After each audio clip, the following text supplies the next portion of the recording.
This is the review of the Kingbox and its antenna upgrade. Welcome back to rTech.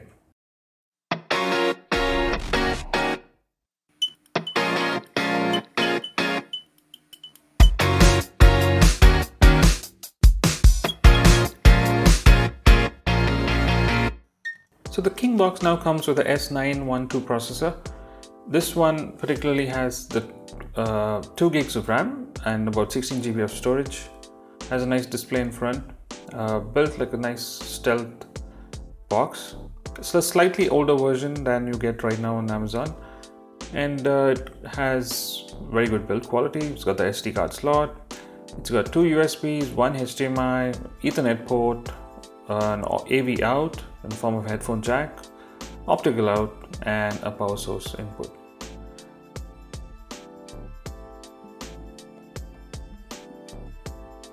It also comes with a nice bundle pack. This is the keyboard that it comes with. It's a Wi-Fi keyboard option. You will have to use a dongle on the box. It has no backlight, but it's rechargeable. And it's a very functional device which you need with any Android box you get. As most of us know, it's so difficult to type it.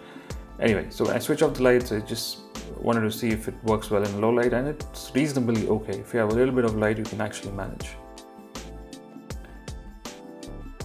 So let me just show you how it looks at the back. Yep, it's got this nice lithium-ion battery at the back. So when you boot it up, it's the usual screen as we see in most of the Android boxes. Menu is pretty simple and lets you have a look at all the items that you have easily accessible most of the times when you put it on. So you'll see YouTube, you'll see pretty much anything that you install which is used more often. Let's just go quickly to the settings. I'm rushing through this because I just want to show you what Android version it's running.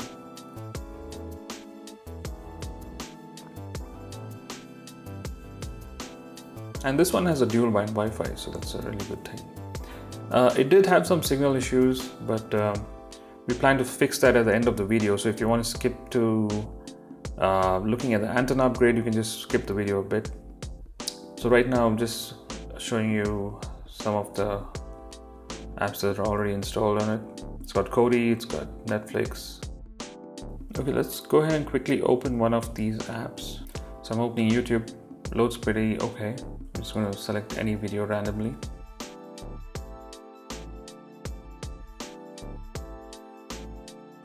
And it loads pretty well, and the clarity is quite good. Unfortunately, I am not using a screen record, so I'm just pointing this camera to it's a television. There was some instances where there was loading times, but it's probably because of the Wi-Fi antenna problem this one has. So right now it's streaming at 1080p, and it's doing a good job on that.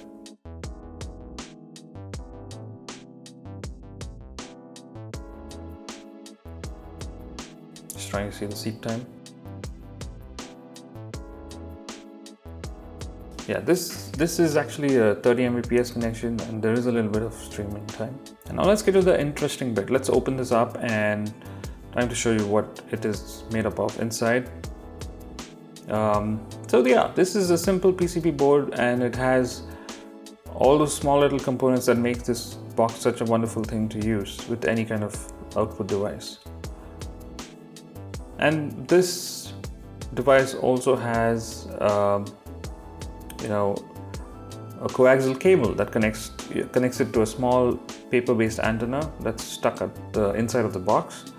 That was not functioning well, so we kind of thought that it's probably because it's enclosed inside that it's not working. So we added a little bit of wiring so that it kind of lengthens the whole thing, and we pasted this antenna outside the box, thinking that it would probably work better. But yeah, it did work better, but it wasn't that great, and it also made the device look really, really bad. We decided to kind of make an update to this. Let me show you how that was done.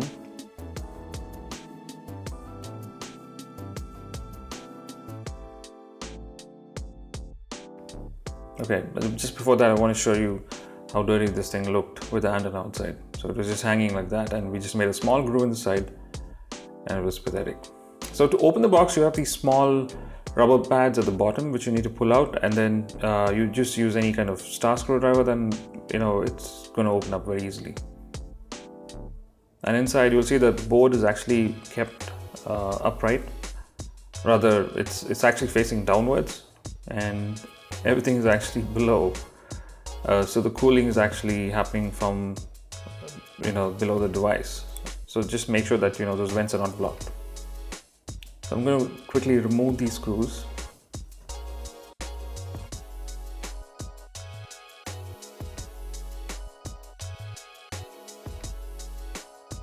So once you knock off those screws, the motherboard comes off pretty easily. There's a removable plug there which separates it from the front remote control unit as well as the small little blue display it's got.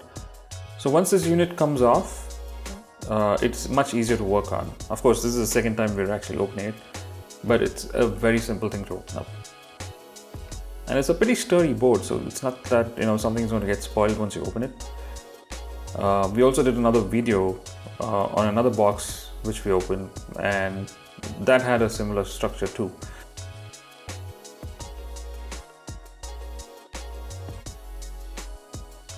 So this is the device that I'm going to upgrade this particular box with. I found this on an old PCI Express, mini PCI Express card. So all this is going to do is, I think this is called the SMA antenna, female cable.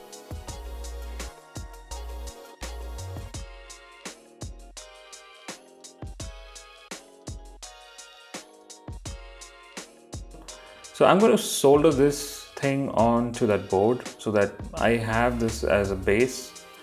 I can fix this onto the plastic molding of the box and then use the external antenna kind of fix from outside, and that should make it look a lot more better. So that's what we're going to try. I'm just trying to find an appropriate place to place this thing, and turns out the only place it's going to sit is in the front of the device. That's because where the current antenna output is.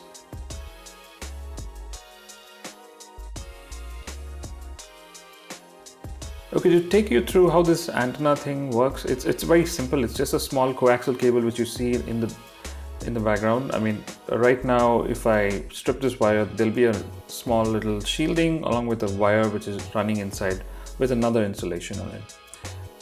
It just needs two wires that run from it, and that should take care of rewiring this antenna.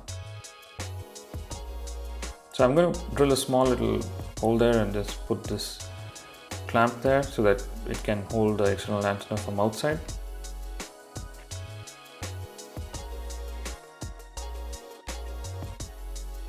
I tried other places and it's just not compatible. Now I stripped the wire, as you can see. This is the new cable we're going to use. So it's got a small little coaxial cable, just like your TV coaxial cables. It's just a micro version of that.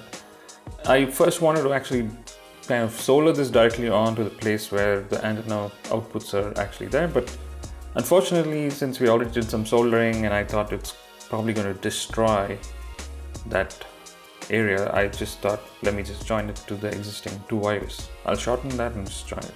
So here's the hole that I made, and this should comfortably be able to fit there. Yep, we just use some washers to keep it in place.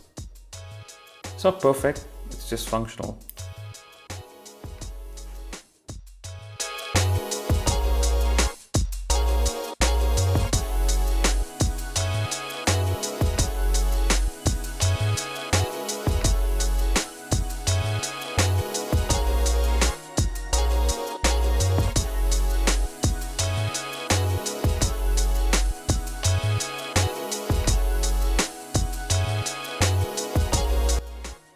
Like I said, if you had done a direct solder, it would have been the ideal thing, but we don't have the micro soldering bit, so we just had to join the wires.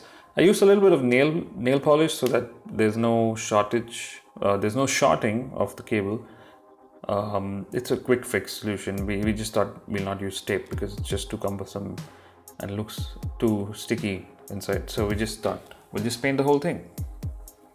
So as you can see, the space is very limited, and I use some glue gun to also give it a little bit of added strength. It's a very simple setup.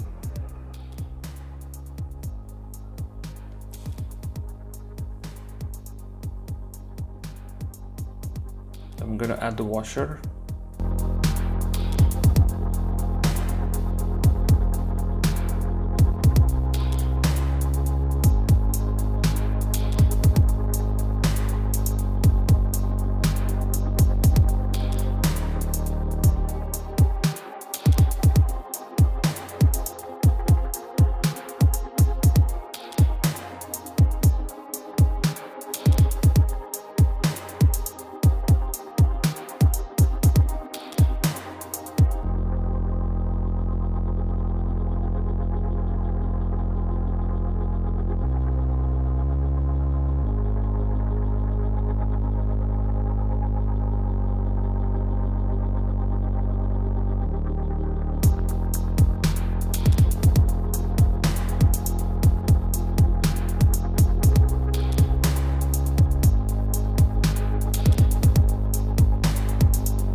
Board is in place.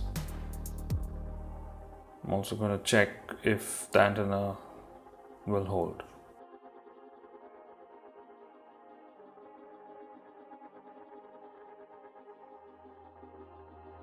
Okay, and it fits perfectly.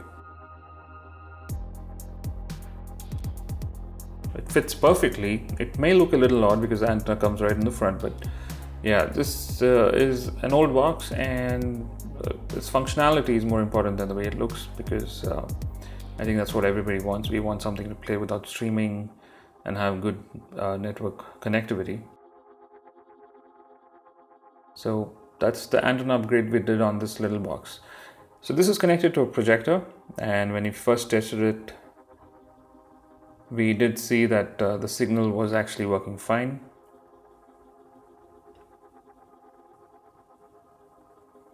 It's quite an upgrade actually. We used to have about 2 bars of the Wi-Fi signal, which you see on the display, but now it's actually improved to about 4 out of 5.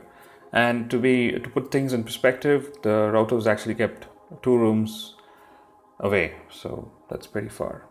And you know, sometimes it's even showing full signal, so that's good. So that's a short update on how to actually add an external antenna on an Android box. I'll leave links in the description below in case you want to buy the parts, and thank you so much for watching. Please leave your comments and do subscribe, and I'll see you in the next one. Bye.